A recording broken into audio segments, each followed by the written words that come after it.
In an unexpected turn that sent shockwaves across the icy landscape, Greenland's top leader has boldly declared, "Enough is enough," after hearing about a threat from President Donald Trump. Rumors had been swirling like a winter storm about a plan to send U.S. soldiers to seize the island. The word struck like a sudden gust of wind, leaving citizens and officials alike questioning what this dramatic move could mean for their cherished home. What will happen next?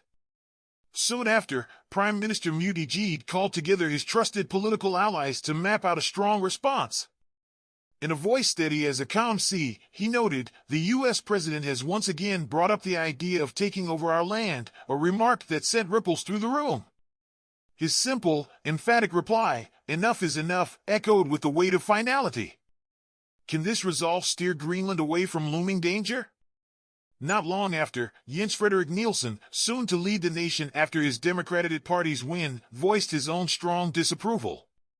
With warmth yet firmness, he criticized Trump's claim, saying it was not only out of line but a reminder that unity is vital in tough times. His call to stand together was heartfelt and clear. Will Greenland's shared resolve be enough to hold off foreign ambitions?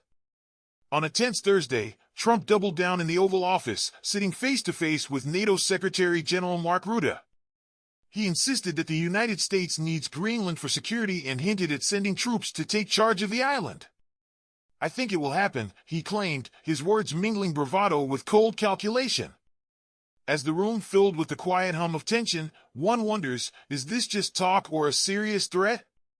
Trump further highlighted that the U.S. already holds military bases on Greenland, warning, "We have several bases and a good number of soldiers already in place. Expect to see even more arriving soon." Defense Secretary Pete Hegseth, seated nearby, nodded in silent agreement. The presence of Patuxent Space Base, key for missile warnings and space checks, reinforced his point. Is this an ominous sign of escalating tension, or merely hot air?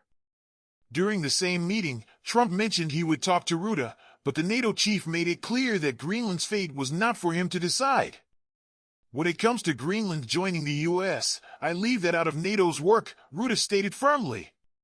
This isn't the first time Trump flirted with the idea of using military force. Back in January, even before his inauguration, he hinted at force in both Greenland and Panama. What might be his next bold move? On the home front, Greenlanders made their voice heard in the elections. They chose the Democratic Party, a center-right group that has never ruled before but firmly rejects any American takeover. In a clear message, voters showed that they cherish their unique identity. Nielsen, the future prime minister, remarked, "We don't want to be Americans. No, we don't want to be Danes. We want to be Greenlanders and build our own country." Can this vote secure their future? But the story doesn't end there. Trump's interest in Greenland goes beyond politics. He sees the island spot in the North Atlantic, its rich minerals, and potential oil and gas as major assets. Many locals feel uneasy, fearing the possibility of a forceful takeover. "Since the new year, many of us have been scared by Trump's interest," said Pipalukling from the ruling Inuit Ataqatigiit.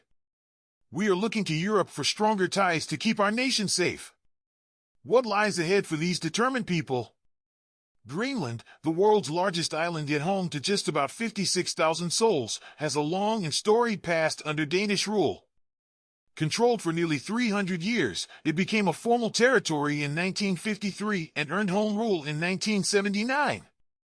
Despite moves towards independence, Copenhagen still defends the island, offering Danish passports, healthcare, and the backing of NATO and the EU. As old ties mix with new dreams, one can only ask, will history repeat itself, or will a fresh chapter begin? As icy winds of change sweep over Greenland, the clash of ambition and independence grows fiercer. In this fragile balance of old loyalties and new dreams, every heartbeat echoes a promise of defiance and hope. The coming days might reveal a turning point that will captivate the world. Will this saga end peacefully or ignite a revolution?